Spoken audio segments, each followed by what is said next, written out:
السلام علیکم ورحمۃ اللہ وبرکاتہ۔ الحمد للہ نحمده ونستعینه ونستغفره ونؤمن به ونتوکل علیہ ونعوذ باللہ من شرور انفسنا ومن سیئات اعمالنا من يهده الله فلا مضل له ومن يضلل فلا هادي له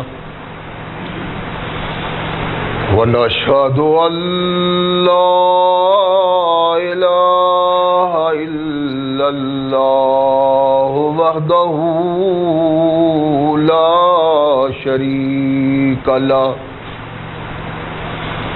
ونشهد أن محمدا عبده ورسوله أما بعد فأحسن الحديث كتاب الله وخير الهدي هدي محمد صلى الله عليه وسلم وشر الأمور محدثاتها وكل محدثة بدعة وكل بدعة ضلالة وكل ضلالة في النار أما بعد فأعوذ بالله السميع العليم من الشيطان الرجيم من همزه ونفخه ونفثه بسم الله الرحمن الرحيم تلك الدار الآخرة نجعلها للذين لا يريدون علوا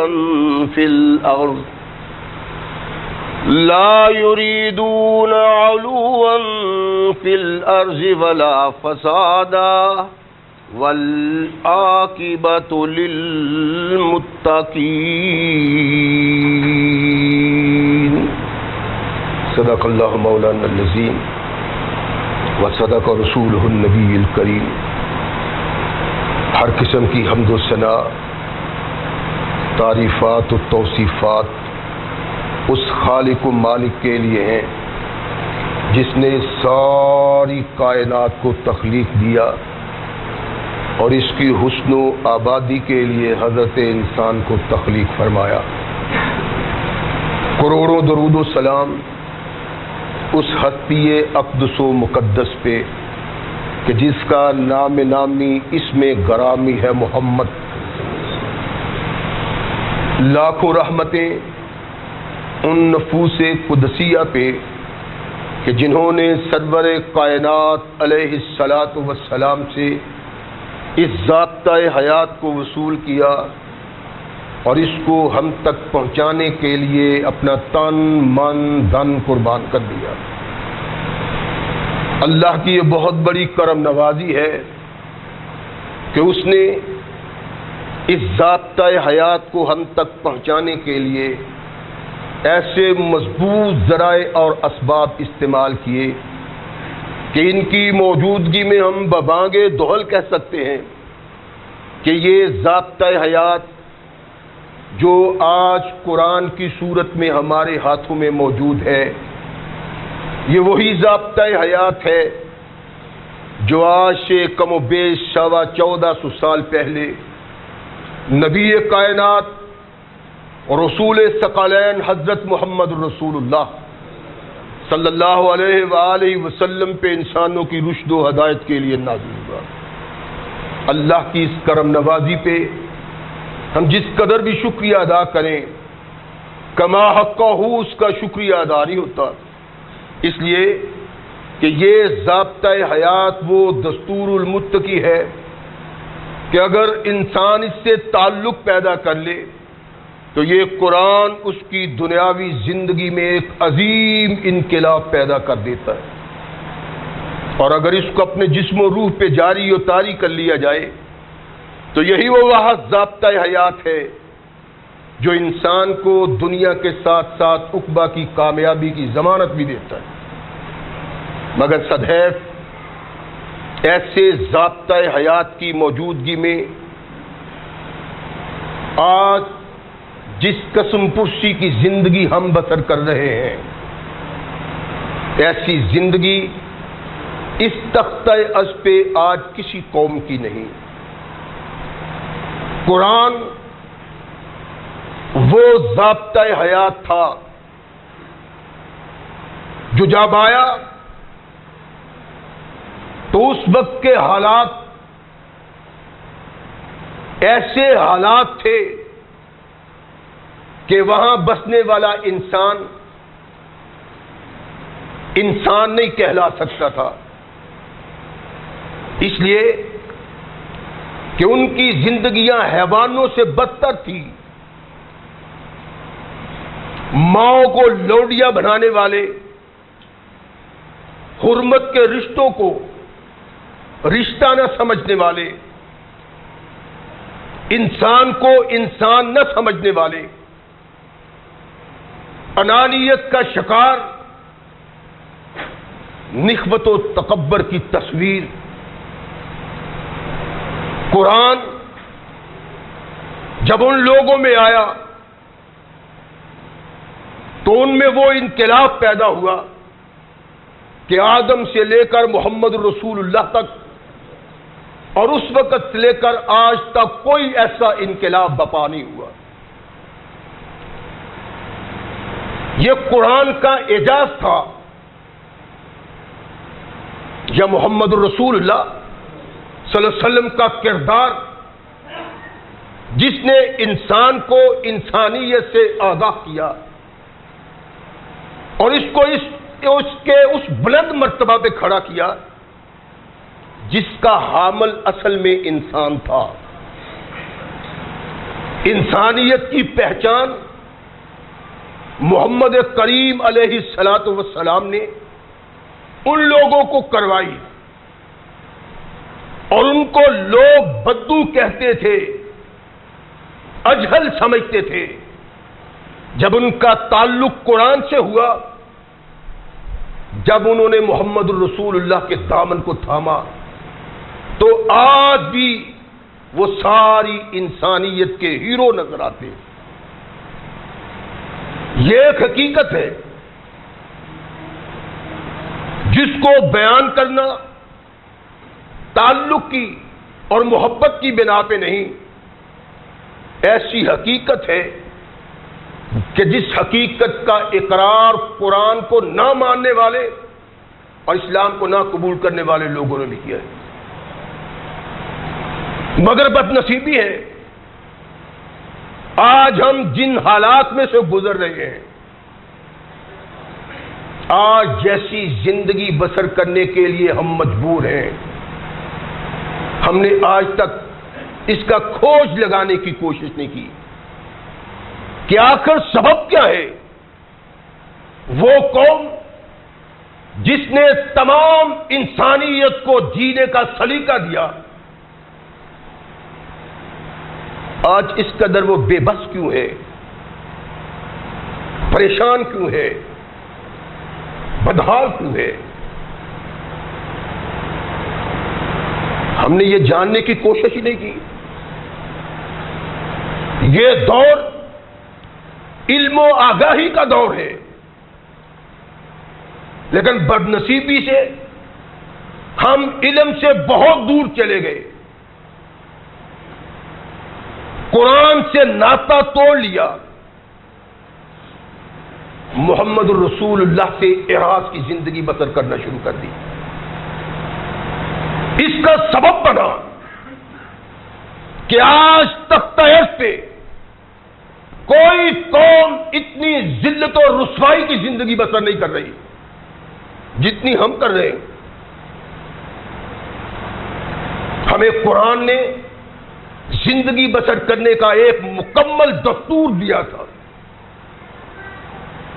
ایک فکر دی تھی، ایک سوچ دی تھی، ایک نقشہ دیا تھا جس نقشہ میں محمد کریم علیہ الصلوۃ والسلام اور ان کے صحابہ نے رنگ بھرا تھا. پھر وہ ہمیں پیش کیا کہ لو دنیا میں کامیابی اور کامرانی کی زندگی تم اس طرح بسر کر سکتے ہو، اس کو اپنا اوزا بچھونا بناؤ. قرآن تمہارے پیش نگاہ ہونا چاہیے اور محمد الرسول اللہ کا کردار پیش نگاہ ہونا چاہیے. میں نے یہ آیا مقدسہ پڑھی، اس میں اللہ ارشاد فرماتے ہیں کہ دیکھو دنیا میں عزت و وقار، اعلی و بالا زندگی، فکر و فہم، عقل و دانش سے بسر کی جا سکتی ہے، اور یہ ساری رہنمائی قرآن میں بطور تعلیم اور محمد الرسول اللہ کے کردار میں بطور تعلیم تمہارے سامنے رکھی ہے. تمہارا آقا، تمہارا رسول، تمہارا قائد انسانی صورت میں قرآن کا ایک ضابطہ حیات ہے. کردار محمد رسول اللہ دنیا میں انقلاب پیدا کر دیتا ہے اگر یہ سوچ پیدا کر لو. اور فرمایا کہ یہ میرا پیغام ہے تمہیں کہ وہ لوگ دنیا اور آخرت میں کامیابی اور کامرانی کی زندگی بسر کریں گے جو قرآن کی آواز پہ لبیک کہتے ہوئے متکبرانہ زندگی بسر نہیں کریں گے. اللہ کی رحمت سے وہ لوگ محروم ہیں جن میں تکبر پایا جاتا ہے. ہمارا سلسلہ خطبات محض اس بنا پہ ہے کہ ہم دین سے بہت دور ہو گئے اور محراب و منبر میں سوائے لڑائی جھگڑوں کی اور کام ہی کوئی نہیں رہ گیا. مسلمان کے خلاف تلوار اٹھائے ہوئے، کبھی کسی نے یہ نہیں بتایا کہ قرآن کے آنے کا سبب کیا تھا. کونین کے آقا محمد رسول اللہ صلی اللہ علیہ وسلم نے کس کردار کو اپنانے کی طرف توجہ دلائی تھی. یہ تو آج منبر و محراب میں ہے ہی نہیں. ہماری تباہی کا سبب اول یہ ہے کہ ہم قرآن سے کوسوں دور چلے گئے اور کردار محمد رسول اللہ کی آنکھیں بند کر لی. عرض کیا تھا کہ مختلف پہلو اس معاشرہ کو باوقار بنانے کے لیے محمد رسول اللہ صلی اللہ علیہ وسلم نے ان کی وضاحت کی اور ہمارے سامنے رکھا ہے.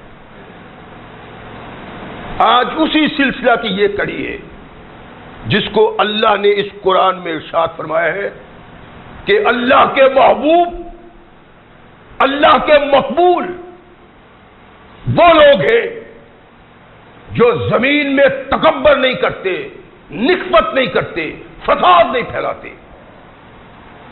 جن لوگوں کا کردار یہ ہے، جن کے لیل و نہار یہ ہے، ارشاد فرمایا ان کا اسلام سے کوئی تعلق نہیں اور ان کا اللہ ان سے ناراض ہے. اس کا نتیجہ یہ نکلا جو ہم زندگی بسر کر رہے ہیں. اللہ نے یہ جو حکم دیا ہے اس سے پہلے ایک ایسے انسان کا تذکرہ کیا ہے جو اللہ کا باغی تھا، جس نے تکبر اور نسبت کی انتہا کی، اور جس مقام پہ وہ تھا تکبر کے اللہ نے ویسی اس کو سزا دی، اور اس کو ہمارے سامنے کیوں بیان کیے؟ اس لیے کہ اے امت محمد، تمہیں اپنے کردار کو استوار کرنے کے لیے ماضی پہ نگاہ ڈالنی چاہیے، ماضی کو جھانکنا چاہیے کہ ماضی میں کیا ہوا، کون لوگ اللہ کے محبوب ہوئے اور کون لوگ اللہ کے معتوب ہوئے۔ نبی اللہ کا، محبوب اللہ کا، اپنے اللہ کی طرف لوگوں کی رہنمائی کرتا ہے،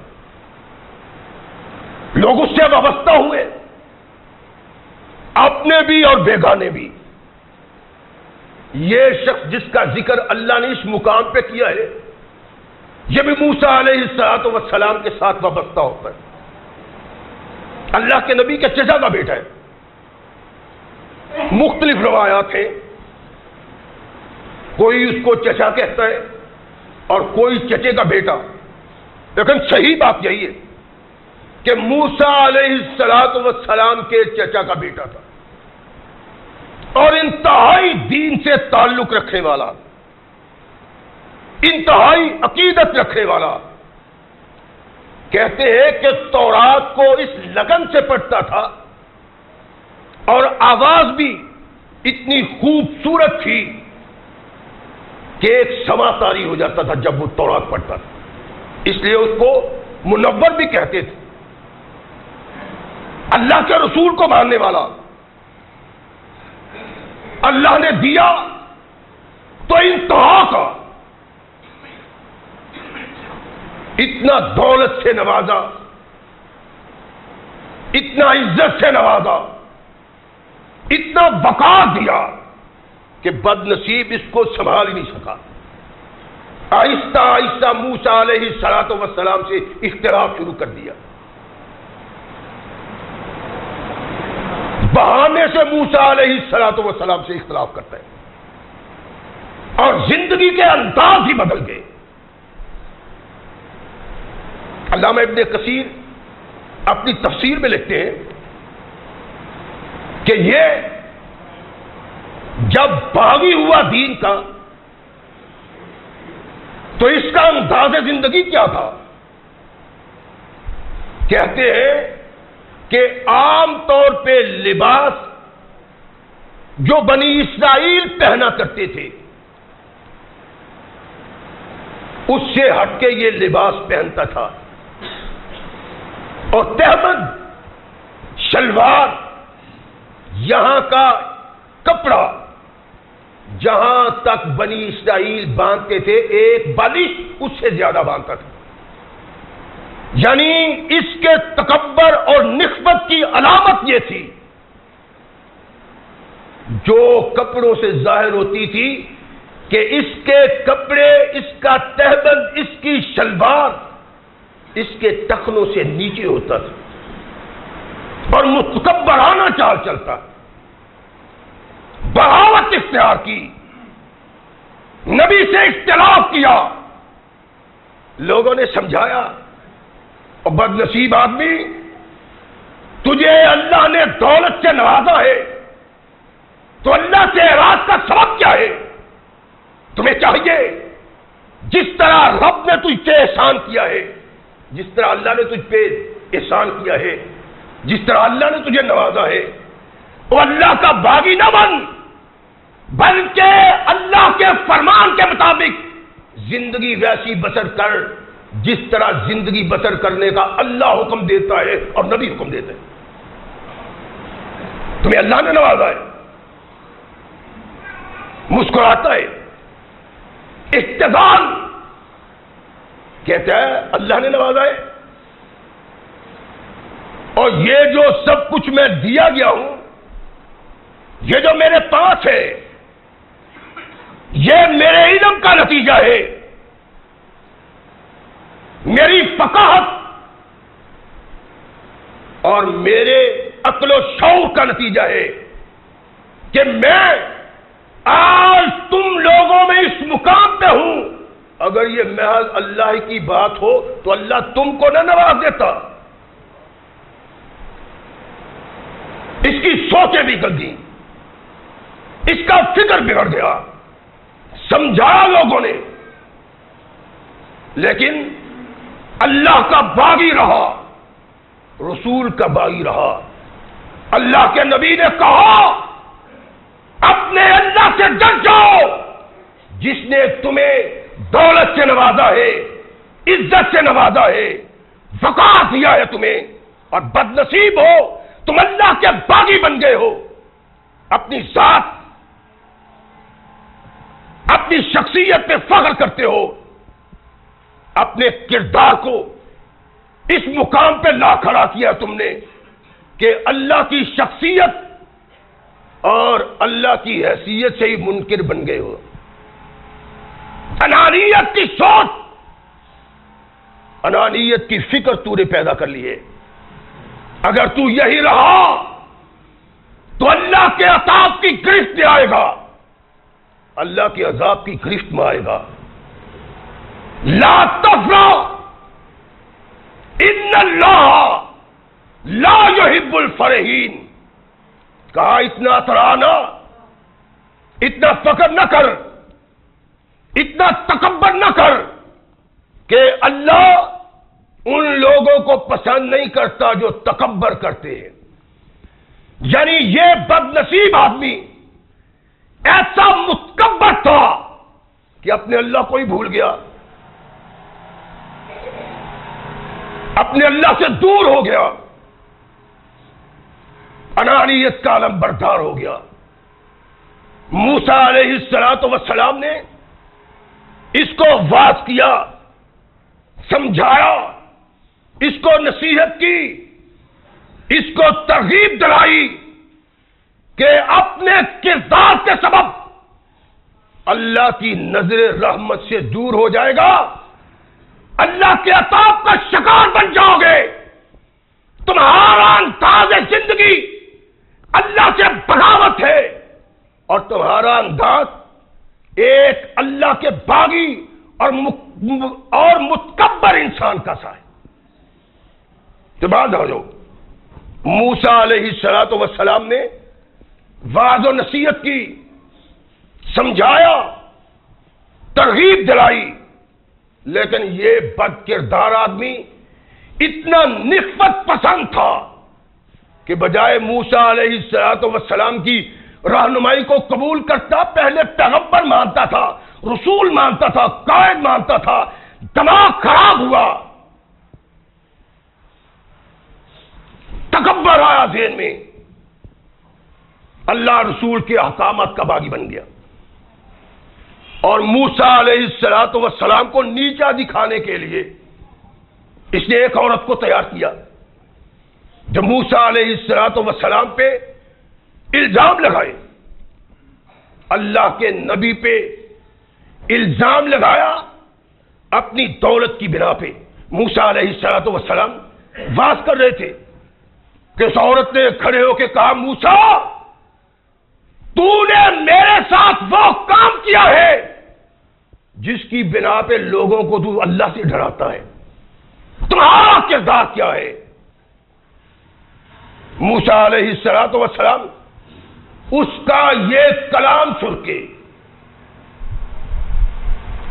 تقریر بات کو ختم کرتے ہیں، اللہ کے حضور گر گئے.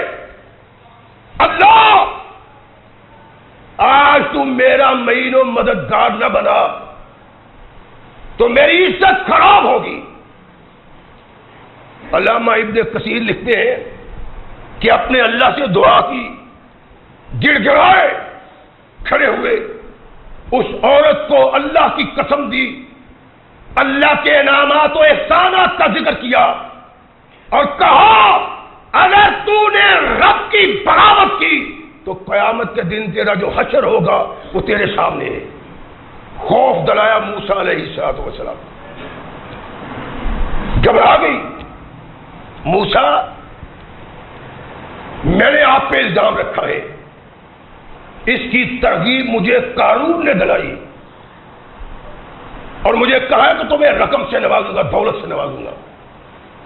موسیٰ علیہ السلام نے اپنے اللہ سے درخواست کی کہ اللہ، تیرا وہ باغی جو اپنی ذات میں اتنا یقین رکھتا ہے کہ ساری کائنات کی طاقتوں کو وہ اپنی دولت سے دبا لے گا، اور حق کو جھوٹ، باطل اور باطل کو سچ کر دکھائے گا۔ اللہ اگر تو نے مدد نہ کی تو پھر دنیا میں یہ جھوٹ پھیلتا چلا جائے گا، باطل پھیلتا چلا جائے گا۔ اللہ نے کہا موسیٰ کیا چاہتے ہو؟ عرض کی اللہ میرے قبضہ میں زمین کو دے دو۔ فرمایا جاؤ، تیرے قبضہ میں زمین کو دیا۔ موسیٰ علیہ السلام منتظر ہے۔ میلے کا دن آیا، جو اس قوم کے میلے کا دن تھا، کھیل کود و تفریح کا دن تھا۔ قرآن کہتا ہے کہ اس انداز سے نکلا، اس تفاخر سے نکلا، اس انانیت سے نکلا کہ غلام ساتھ ہے، مال و زر نظر آتا ہے اس کے لشکر سے،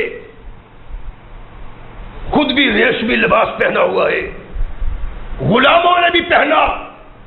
تکبر کی تصویر دیکھا موسیٰ علیہ السلام، اور جب اس انداز سے چلتے ہوئے دیکھا، اللہ کا قرآن کہتا ہے قال الذین یریدون الحیاۃ الدنیا یا لیت لنا مثل قارون، کاش ہمیں بھی ایسی دولت سے نوازا جاتا جس دولت سے قارون کو اللہ نے نوازا ہے۔ انہ لذو حظ عظیم، اس کی کیا عزت اور کس کا بخار ہے، ایسا نصیب۔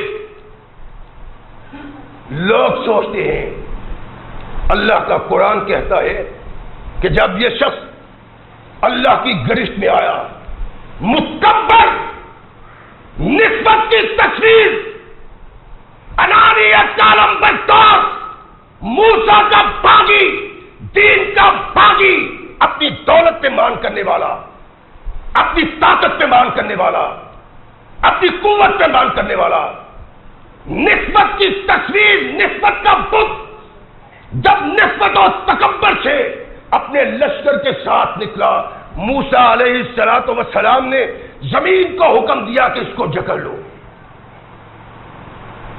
ٹخنوں تک زمین نے جکڑ لیا، کہاں گھٹنوں تک زمین نے پکڑ لیا، یہاں تک کہ ناف تک چلا گیا۔ کہتا موسیٰ، اصل میں تو چاہتا ہے کہ میری دولت پہ قبضہ کر لے، میرے مال و زر پہ قبضہ کر لے، تو یہ سب کچھ اپنے ہاتھ میں لے لے، اس لیے مجھے مان رہے ہو۔ موسیٰ علیہ السلام نے ارشاد فرمایا، نہ تو اور نہ تیری دولت موسیٰ کو کچھ نہیں چاہیے۔ علامہ صاحب لکھتے ہیں کہ حکم دیا زمین کو اس کے خزانے اس پہ الٹ دو، زمین نے سارے خزانے الٹ دیے، یہاں تک کہ یہ تکبر کی تصویر زمین میں دھس گیا۔ اور نبی رحمت محمد رسول اللہ صلی اللہ علیہ وسلم سے ایک روایت ہے، سندی اعتبار پہ تو اتنی مضبوط نہیں، لیکن یہ کہ یہ زمین میں دھس گیا اور قیامت تک دھستا ہی چلا جائے گا۔ اللہ نے ارشاد فرمایا کہ زمین پہ چلنے والا وہ انسان میرا محبوب اور مقبول نہیں، میری نگاہ عطاف کا شکار بن جائے گا۔ جو تکبر کی تصویر ہے، جو نسبت سے چلتا ہے، جو تفاخر سے چلتا ہے، جو انانیت کا علم بردار بنتا ہے، فرمایا سب کچھ برداشت ہے لیکن تکبر کرنے والا انسان مجھے برداشت نہیں۔ اس کو تصویر بنا دیا عبرت کی، اور قرآن میں بیان کر دیا تاکہ محمد رسول اللہ کی امت کو پتا چلے کہ اللہ کا باغی سب سے بڑا وہ ہے جو متکبرانہ زندگی بسر کرتا ہے اور نسبت کی زندگی بسر کرتا ہے۔ نبی رحمت محمد رسول اللہ صلی اللہ علیہ وسلم نے ارشاد فرمایا تھا کہ وہ شخص جنت میں نہیں آ سکتا جس شخص میں ایک ذرے کے بنا بھی تکبر ہے، اللہ کی قسم ہمیں تو احساس ہی نہیں، ادھر سے سنتے ہیں ادھر سے نکل جاتا ہے، بات سر کے اوپر سے نکل جاتا ہے، سوچ ہی نہیں، فکر ہی نہیں۔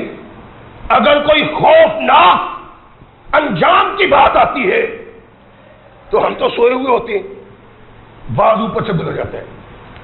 اللہ کے نبی کے صحابہ ایسی بات سن کے تڑپ جایا کرتے تھے۔ اللہ کے نبی نے ارشاد فرمایا لا يدخل الجنۃ من کان فی قلبہ مثقال ذرۃ من کبر، ایک ذرے کے برابر جس کے اندر نخوت اور تکبر ہے وہ شخص جنت میں داخل نہیں ہوگا، ایک ذرے کے برابر۔ تکبر اتنی بڑی برائی ہے کہ جس معاشرے میں یہ آ جاتی ہے انسانیت تقسیم ہو کے رہ جاتی ہے، استحصالی طبقہ بن جاتا ہے متکبروں کا، اور کچھ وہ ہو جاتے ہیں جن کا استحصال ہوتا ہے، دو گروہ بن جاتے ہیں اور معاشرے کی تباہی کا سبب بنتی ہے یہ چیز۔ تبھی نبی رحمت محمد رسول اللہ صلی اللہ علیہ وسلم نے ارشاد فرمایا ایک ذرے کے برابر بھی انسان میں تکبر نہیں ہونا چاہیے۔ صحابی رسول بیٹھے ہوئے پریشان ہوئے صحابہ، ایک صحابی کہتے اللہ کے نبی، انسان کا دل چاہتا ہے اس کے کپڑے اچھے ہوں، اس کی جوتی اچھی ہو، اس کا کھانا پینا اچھا ہو، اچھی زندگی بسر کرے، جوتی اچھی، پہننا اچھا۔ اللہ کے نبی یہ بھی تکبر ہے؟ نبی رحمت محمد رسول اللہ صلی اللہ علیہ وسلم نے ارشاد فرمایا کہ یہ تکبر نہیں ہے، تکبر تو یہ ہے کہ انسان حق کی بغاوت کرے اور انسانوں کو خود سے کم تر سمجھے۔ سوچنے کی باتیں نبی رحمت محمد رسول اللہ صلی اللہ علیہ وسلم نے جو ارشاد فرمایا، کیا ہم میں کچھ لوگوں کا یہ کردار نہیں؟ اور ہماری تباہی کے اسباب جن کی بنا پہ قوم تباہی کے گھاٹ اتر رہی ہے محض یہ ہے کہ ہم ہر اپنی جگہ پہ ہر آدمی متکبر ہے، نسبت کی تصویر ہے، ہم سمجھتے ہیں انا بھلا غیری، ہم ہی ہم ہیں، ہمارے علاوہ کوئی نہیں۔ اللہ کے نبی محمد رسول اللہ صلی اللہ علیہ وسلم نے ارشاد فرمایا متکبر آدمی اللہ کے ہاں مبغوض ہے۔ صحابی رسول نے عرض کیا اللہ کے نبی خوب پہننا، اچھی زندگی بسر کرنا یہ بھی تکبر ہے؟ فرمایا نہیں، یہ نہیں بلکہ انسانوں کو کم تر سمجھنا تکبر ہے۔ ہمارے ہاں کیا ہے؟ بڑے بڑے متکبر، بڑے بڑے ظالم، ایسے بد نصیب لوگ اپنے تکبر کا اظہار ان الفاظ میں کرتے ہیں کہ انسانیت لرز جاتی۔ ہمارے بھی یہاں ایک بد نصیب ہے، موٹر سائیکل پہ بیٹھے نوکر نے کسی کو سلام کہہ دی، کہاں کر دو میرے موٹر سائیکل پہ، میرے موٹر سائیکل پہ بیٹھ کے تو سلام کرتا ہے۔ اللہ کے نبی نے ارشاد فرمایا ایسے بد کردار لوگ اللہ کے نزدیک مبغوض ہیں۔ پہننا کوئی تکبر نہیں، کھانا کوئی تکبر نہیں۔ اللہ کے نبی علیہ الصلوۃ والسلام کے محبوب جن کے متعلق اللہ کے نبی نے دعا کی اللہ سے کہ اللہ اس کو قرآن سکھا، وہ کہتے ہیں کہ کل ما شئتا والبس ما شئتا، جو چاہو کھاؤ، اچھا کھاؤ، عمدہ کھاؤ، بہترین کھاؤ، اچھا پہنو، عمدہ پہنو، بہترین پہنو۔ ارشاد فرمایا مگر اسراف نہ کرو اور تکبر نہ کرو۔ جب تو کپڑا پہن کے یوں چلتا ہے جیسے زمین پہ کسی دوسرے کا حق ہی نہیں، زمین تیرے آباء و اجداد کی ہے، تیرے چلنے میں، کپڑا پہن کے چلنے میں تیری چال اور ڈھال بدل جاتی ہے۔ ارشاد فرمایا ایسی نہیں، بلکہ کپڑا جتنا بھی مہنگا ہے پہن لو، تیرے چلنے میں آجی ہونی چاہیے، تکبر نہیں ہونا چاہیے۔ سبب کیا ہے؟ اس لیے کہ متکبر آدمی کو اللہ معاف کرنے کے لیے تیار نہیں۔ کونین کے آقا محمد رسول اللہ صلی اللہ علیہ وسلم صحابہ میں بیٹھے ہوئے، اور واس نبی کائنات محمد رسول اللہ کا ایسے ہی ہوتا تھا۔ اب تو ہماری مسجدوں میں یہ بات ہی ختم ہو گیا، ایک دوسرے کو لان تان شروع ہو گیا، ایک دوسرے کو کافر بنا مسلمان شروع ہو گئے، اصل چیز ہی نگاہوں سے دور ہو گئی، اصل سے ہم دور ہو گئے۔ اللہ کے نبی کے صحابہ بیٹھے، الا اخبرکم باہل النار، ارشاد فرمایا صحابہ تمہیں میں آگ والے لوگوں سے باخبر نہ کروں؟ یعنی جو لوگ آگ میں داخل ہوں گے ان سے تمہیں باخبر نہ کروں اور تمہیں نہ بتلاؤں کہ کون لوگ جہنم کی آگ کے مستحق ہیں؟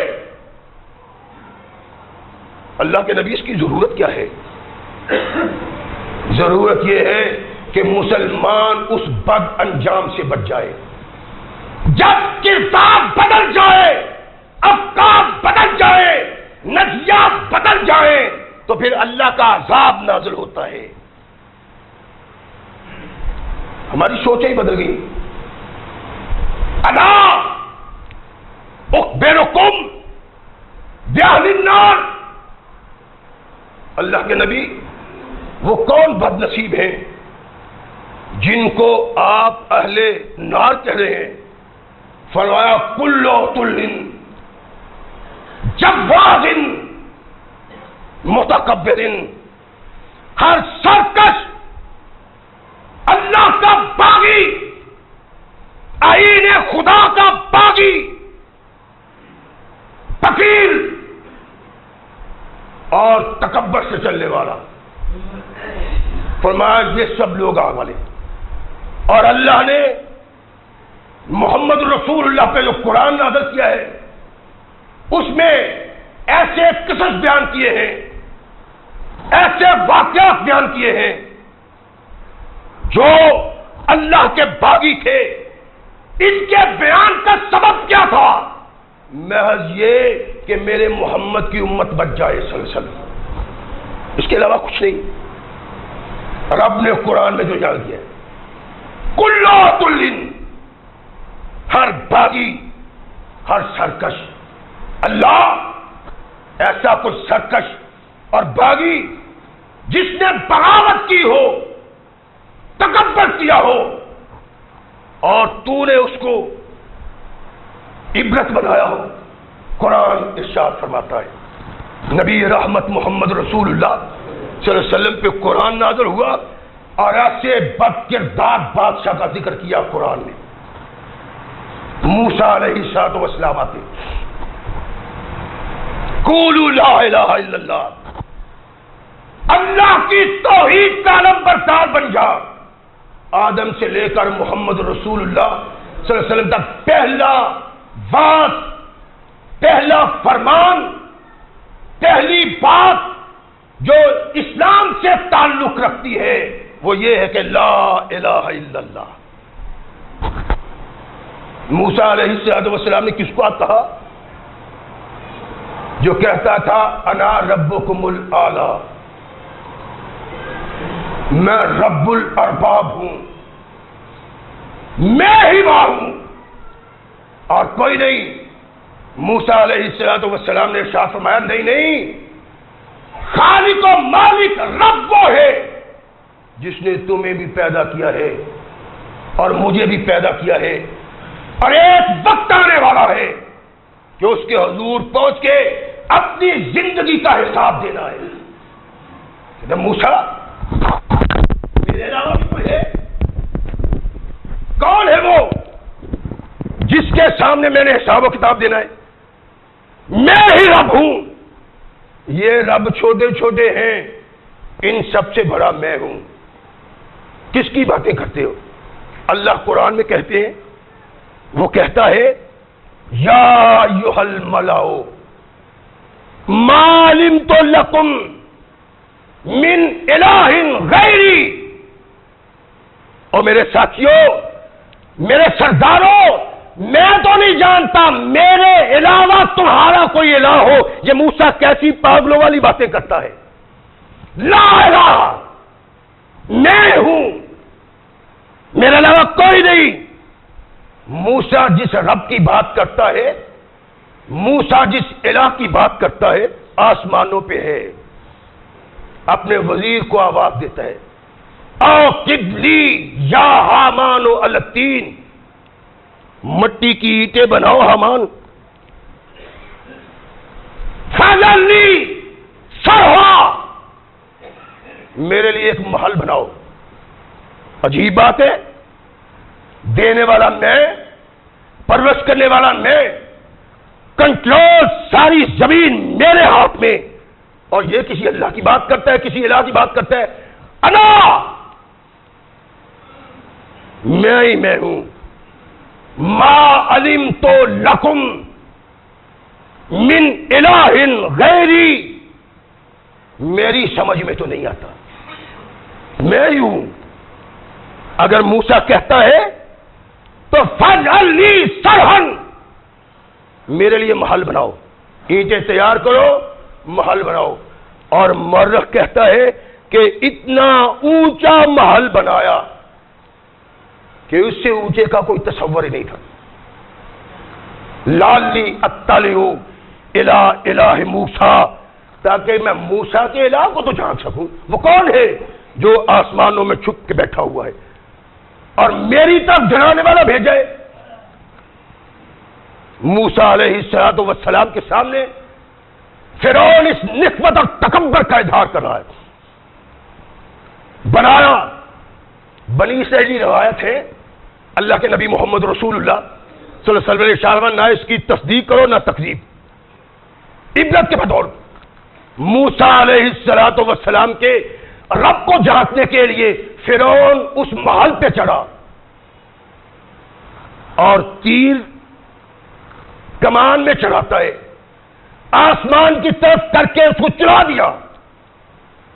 اس روایت میں ہے کہ اللہ نے ایک پرندے کو بھیجا جس کو چیرتا ہوا تیر نکل گیا اور واپس آ کے محل کے گرا، خون سے آلودہ دیکھا تو کہتا ہے قد قتل تو رب موسیٰ، میں نے موسیٰ کے رب کو قتل کر دیا۔ ان کو کہا وَإِنِّي لَا أَظُنُّهُ مِنَ الْكَاذِبِينَ، اور میں تو موسیٰ کو جھوٹا ہی سمجھتا ہوں صرف تمہیں دکھانے کے لیے کہ میں ہوں، میرے علاوہ کوئی نہیں۔ یہ محل تیار کیا، کہنے لگا میں نے، چلو اگر موسیٰ کا رب تھا بھی تو میں نے اس کو قتل کر دیا ہے۔ علامہ ابن کثیر لکھتے ہیں، علامہ وحید الزمان نے تبویب القرآن میں لکھا ہے کہ فرعون موسیٰ علیہ السلام سے ہم کلام ہے اور لوگوں کو کہتا ہے کہ معلم تو لکم من الہ غیری۔ جبریل کہتا ہے اللہ اس کو اس بات کی سزا نہ دوں، تبویب القرآن میں علامہ وحید الزمان لکھتے ہیں اس کو سزا نہ دوں۔ اللہ ارشاد فرماتے نہیں، ابھی اس کا وقت نہیں، جب یہ اور آگے بڑھے گا متکبر کو اس کے تکبر کی سزا اللہ ضرور دیتا ہے، لیکن اس مقام پہ لا کے کہ اللہ کی تقدیر اس کو پوری اپنی گرفت میں لے لے۔ کہتا ہے دیکھو یہ تمہارے رب ہیں چھوٹے چھوٹے، اور تمہیں احساس ہے کہ تمام ارباب سے بڑا رب میں ہوں، انا ربکم الاعلی، میں تمہارا سب سے بڑا رب ہوں۔ ایک انسان اللہ کی مخلوق طاقت کے بل بوتے پہ یوں بنتا ہے کہ اپنے معبود کا منکر، اپنے مالک کا منکر، اپنے خالق کا منکر، سب کچھ میں ہوں۔ اللہ ارشاد فرماتے ہیں گرفت کا وقت آیا تو فرعون کو اللہ سمندر کے کنارے پہ لے آیا، بنی اسرائیل کے تعاقب میں جب کنارے پہ آ کے کھڑا ہوا تو دیکھا کہ بنی اسرائیل تو دریا سے گزر گئے. 12 قبیلے بنی اسرائیل کے 12 راستے دریا میں خشک، اندر نہیں داخل ہوتا. کیا دیکھا کتنا متی و منقاد دریا ہے میرے آنے سے پہلے اس نے راستے بنا لیے ہیں، بنی اسرائیل بھی فائدہ لے گئے. لیکن گھوڑا اندر نہیں ڈالتا. جبریل آئے گھوڑے پہ سوار، اس کے گھوڑے کے قریب سے گھوڑا گزارا. گھوڑا طاقتور تھا، فرعون سے تھاما نہیں گیا، دریا میں کود گیا گھوڑا. سارے گھوڑے دریا میں کود گئے. جب سارا لشکر دریا میں اترا، اللہ نے ارشاد فرمایا اس متکبر کو اس کے تکبر کی سزا دو، چلو. دریا چلنا ہو گیا.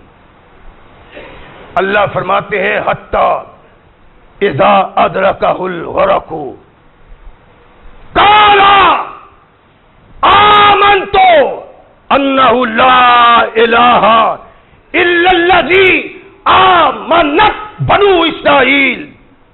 کہنے لگا میں اللہ پہ ایمان لایا، اس اللہ پہ جس پہ بنی اسرائیل ایمان لائے تھے. آمنت بہی بنی اسرائیل کب کہتا ہے؟ جب اس کے دامن میں، جب اس کے نخرے میں اسرائیل کا ہاتھ پڑتا ہے. اذا ادرکہ الغرق، فرمایا جب غرق ہونے کے قریب آتا ہے. قال آمنت انہ لا الہ، کہ میں ایمان لاتا ہوں کہ اس کے علاوہ کوئی معبود نہیں. یہ زمانے کا مشکل کشا، یہ زمانے کا حاجت روا، یہ زمانے کا خالق بنا ہوا، یہ مالک و مختار بنا ہوا، جب خود کو مرنے کے قریب دیکھا تو اس کے اندر سے آواز آئی.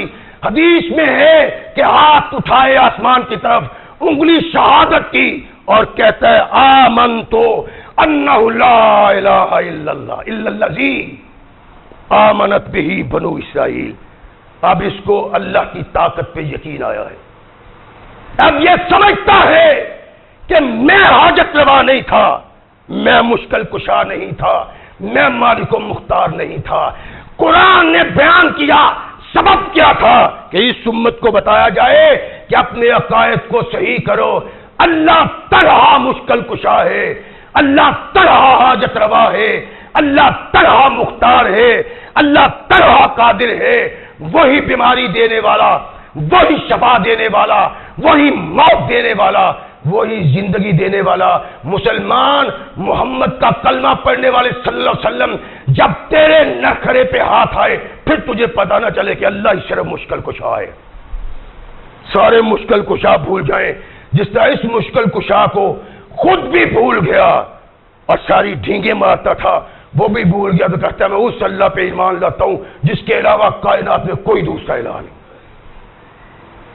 نبی رحمت محمد رسول اللہ صلی اللہ علیہ وسلم ارشاد فرماتے ہیں کہ اللہ کے نزدیک متکبر انسان انتہائی مغضوب انسان ہے، مغضوب انسان ہے. اللہ اس سے انتہائی نفرت کرتے ہیں. اللہ کے نبی نے ارشاد فرمایا کہ اللہ کہتے ہیں الکبریائی،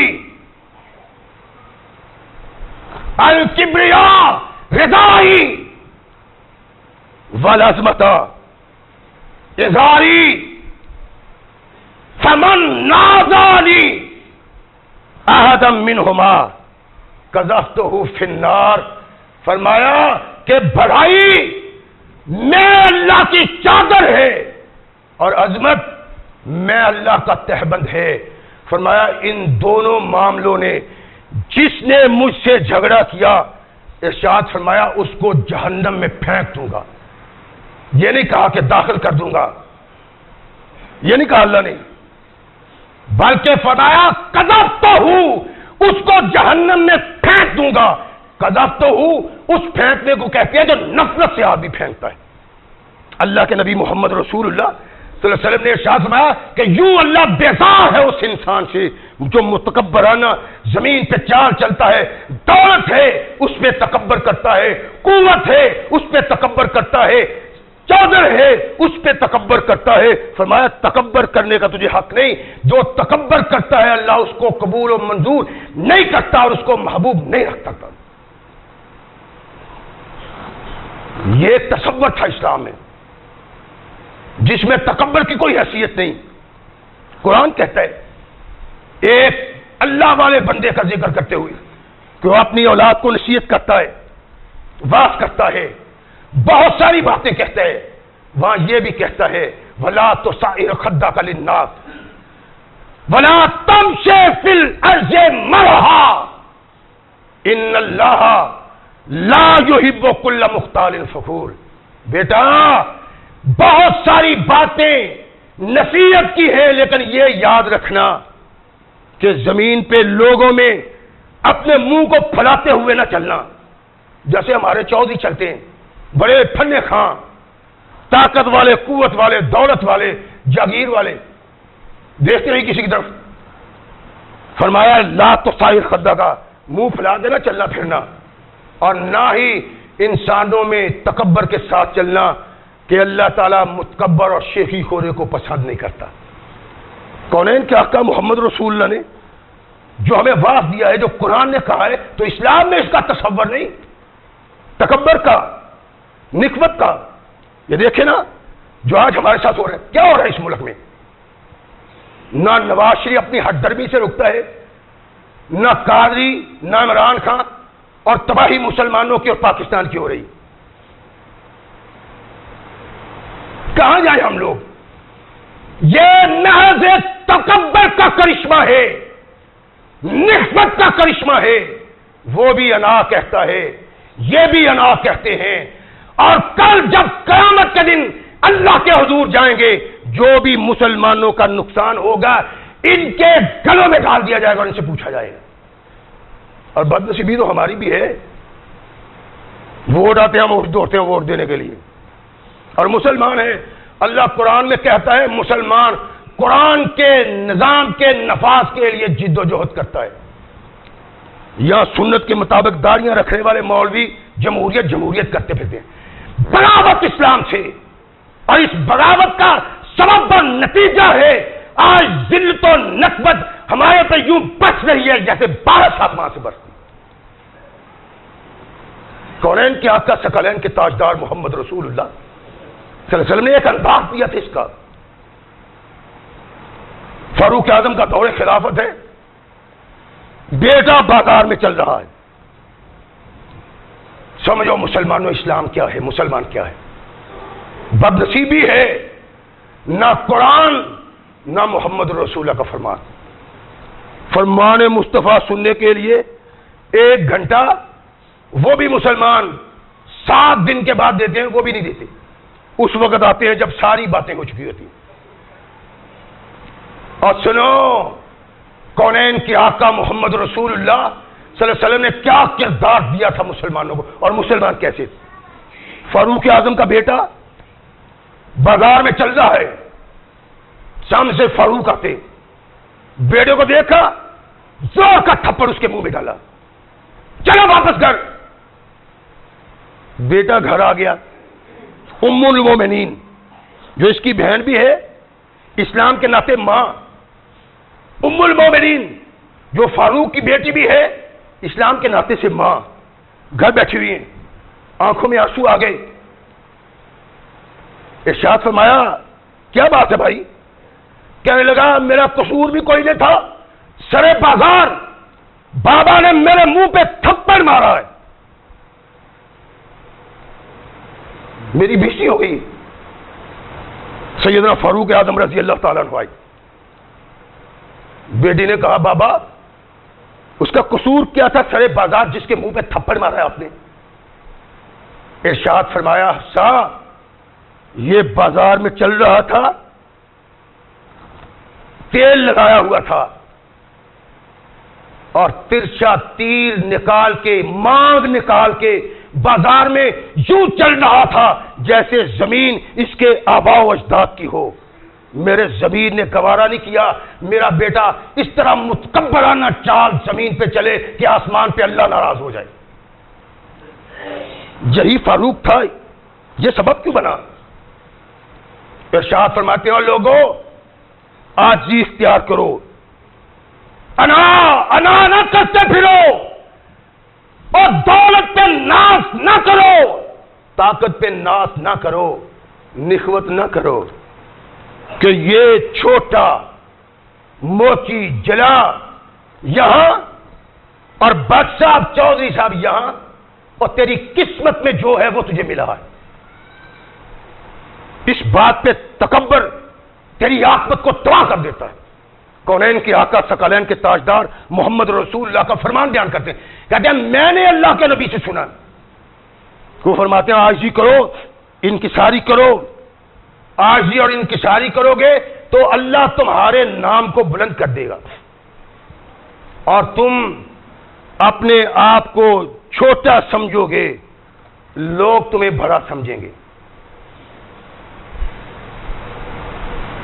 ومن تکبر، اور جو شخص تکبر کرے گا، نخوت کرے گا، ذات پہ فخر کرے گا، مال پہ فخر کرے گا، دولت پہ فخر کرے گا، جاگیر پہ فخر کرے گا، اور تمن خواہ بن کے چلے گا، اللہ کے نبی محمد رسول اللہ صلی اللہ علیہ وسلم نے ارشاد فرمایا کہ وہ خود کو بڑا سمجھے گا، اللہ اس کو ذلیل کر دے گا، لوگ اس کو چھوٹا سمجھیں گے۔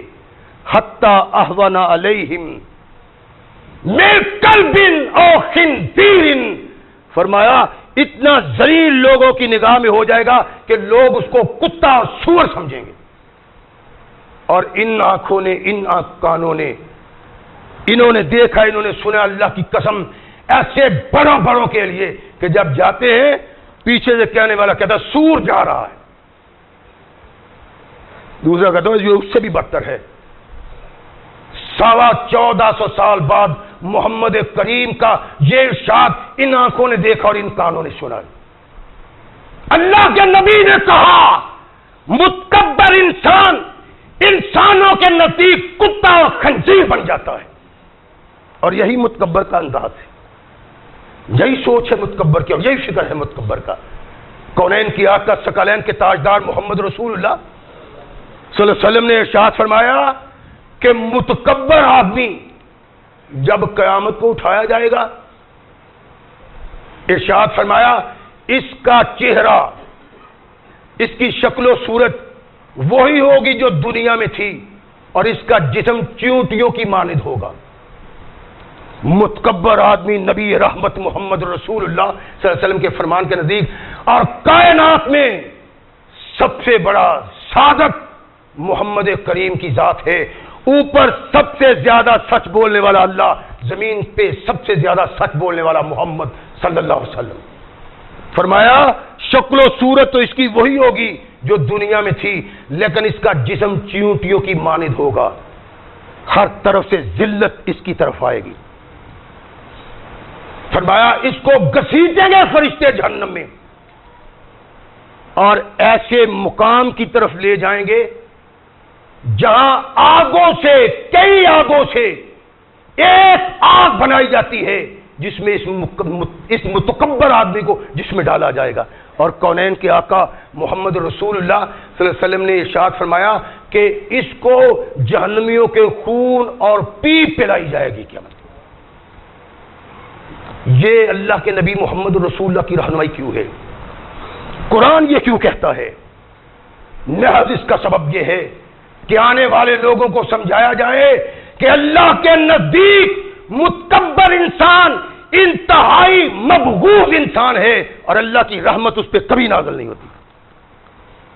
بچ جاؤ، دولت پہ ناز نہ کرو، قوت پہ ناز نہ کرو، طاقت پہ ناز نہ کرو۔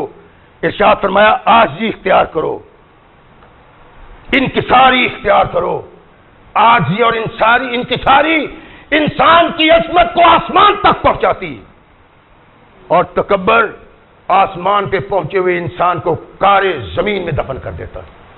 کونین کے آقا ثقلین کے تاجدار محمد رسول اللہ صلی اللہ علیہ وسلم نے اس تعلیم سے معاشرے کو اس مقام پہ کھڑا کیا تھا کہ آج ہمیں ناز ہے کہ ہمارے آبا و اجداد وہ ہیں۔ ذرا سوچو آنے والے دور میں ہماری نسلیں کیا سوچیں گی کہ ہمارے آبا و اجداد یہ ہیں۔ اور اپنے معاشرے کو بہترین اور باوقار بنانے کے لیے آواز محمد رسول اللہ پہ لبیک کہو، قرآن کی تعلیم پہ لبیک کہو۔ اگر ہم آج بھی لوٹ آئیں تو وہی عزت، وہی وقار، وہی شان اللہ ہمیں نوازے گا جس عزت و وقار کی زندگی محمد رسول اللہ اور ان کے صحابہ نے بسر کی۔ اللہ ہمیں صحیح مسلمان بننے کی توفیق عطا فرمائے۔ وآخر دعوانا الحمدللہ رب العالمین۔